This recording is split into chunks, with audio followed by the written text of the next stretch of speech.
Şimdi Kocabaş yine paçayı yırttı. Ya gerçekten o değilse beyim? Ya başka biri ise? Hayır o. Dili ben değilim dese de gözleri şeytanı temsil eder. Adım gibi eminim. Hain o. O vakit ne edeceğiz beyim? Obaya gidip dünyayı başlarına geçirelim beyim. Başka çaremiz yok.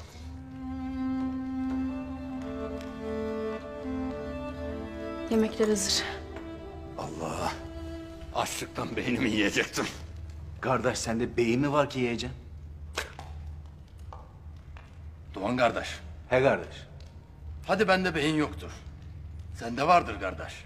Da akıl yoktur sende. Beyinle akıl ayrı mıdır? He kardeş, ayrıdır.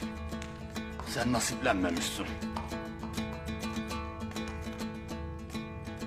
Kardeş, biz seni Alp eğitesin diye gönderdik. Maşallah sen hekim olmuşsun. Tahsil kardeş. Tahsil başka bir şeydir. Tahsil başka bir şeydir kardeş. Ertuğrul asla böyle bir ihanetin içinde olamaz.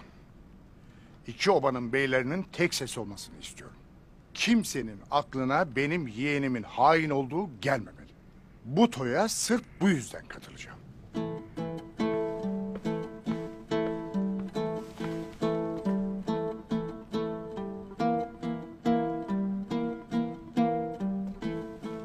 Ertuğrul sandığımızdan daha tehlikeli. Sarayda sultan dahil çok adamı vardır. Obada dayısı olduğu gibi. Dirisi ayrı bir bela, ölüsü daha çok bela. İşimiz çok zor olacak.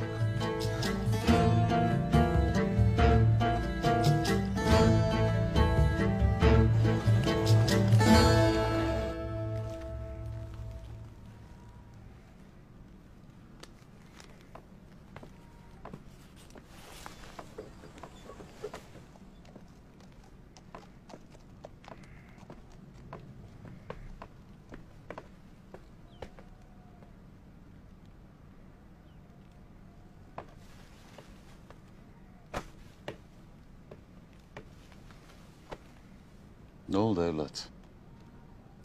Kimsen kalmadı galiba. Önce anam babam, sonra ağabeylerim. Şimdi de Ertuğrul Bey'im, Deldemir, Doğan, Turgut ağabeylerim. Alınlarının akıyla dönecekler evlat. Merak etmeyesin sen. Ya geri dönmezlerse, ya yine kimsesiz kalırsam. Merak etmeyesin evlat. Hak şerleri hayır eyler. Göreceksin bak.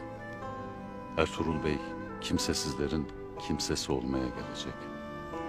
Sadece senin değil. Bütün mazlum göçerlerin hepsini.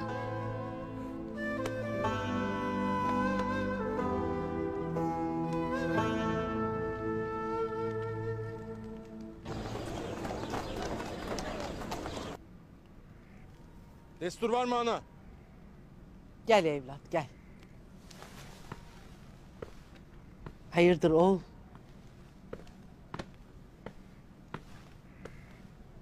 Ana. Bana yalan demezsin. Bilirim. Lakin doğruyu da söylemezsin. Sen ne dersin oğul? Halime ve Deli Demir. Ortada yoklar. Sen onların nerede olduğunu bilirsin de bana demezsin. İşte bu benim ağrıma gider ana. Sultan Alaaddin'e gittiler. Sultana devletinin gizli evrağını götürdüler.